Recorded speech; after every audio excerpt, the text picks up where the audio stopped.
వీళ్ళందరూ ఎవరు? వంకర మాటలు, వంకర కార్యాలు. ఏం చూపిస్తారు మీరు? నేను అడుగుతా, సంఘానికి ఏం చూపిస్తారు? పర్లేదా? డ్యాన్స్లా, భోగమంటలా, పండగలా, వాళ్ళ పండగల శుభాకాంక్షలా? చంపేస్తాడు దేవుడు. ఏమనుకుంటున్నాడు?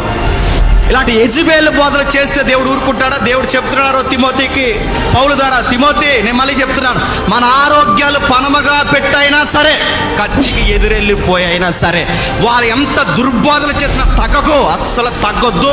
వాళ్ళని కమెంట్ చేయి, కడిగి పడేయి. నేను చెప్పేంత వరకు ఎఫెసీ సంఘం నుంచి కదలొద్దు. మధ్యలో ఈ మధ్య పానకంలో పుడగలా కొంతమంది వచ్చి అంటున్నారు. ఏమో తెలుసు, తలా తోక తెలియదండి. చక్కగా ప్రసంగాలు చెప్పుకుని వెళ్ళిపోక ఎందుకండి గొడవలు అంటే, నీకు కడుపులో మజ్జిగ కదలకూడదు. నీకు బైబిల్ గమనించు. అపోస్తులు పక్క సత్యం చెప్పడమే కాదు, మరో పక్క పోరాడారు, దుర్బోధల మీద దులిమాడేశారు. సత్యం బోధించడమే కాదు, ఎవరైనా దొంగ బోధల సంఘానికి అంటిస్తే అన్యజనుల యొక్క ఆ వ్యవహార శైలి సంఘంలోకి వస్తే చూస్తూ ఊరుకోలేదు.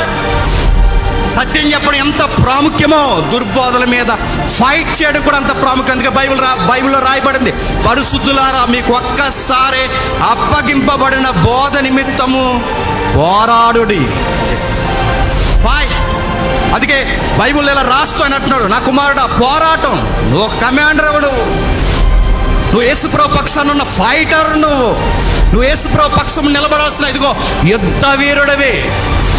ఏం తగ్గకు. సిద్ధాంతాలు మార్చినా, వంకర మాటలు చెప్పినా అస్సలు నువ్వేమి కనికరం చూపించు. కమాండ్ చేయవాలి. ఇలాంటి విషయాలు చెప్పాలని కారణం ఏంటో తెలుసా? ఆయన రావడానికి అవకాశం లేదు. ఈయన కూడా లేకపోతే, ఎవరు చెప్పకపోతే ఎఫెసీ సంఘాన్ని తిప్పి తిప్పి తిప్పి మళ్ళీ ఎలా తయారు చేస్తారు తెలుసా? సంతలో సమూహంలా తయారు చేస్తారు. అందుకే అస్సలు కనికరించలేదండి.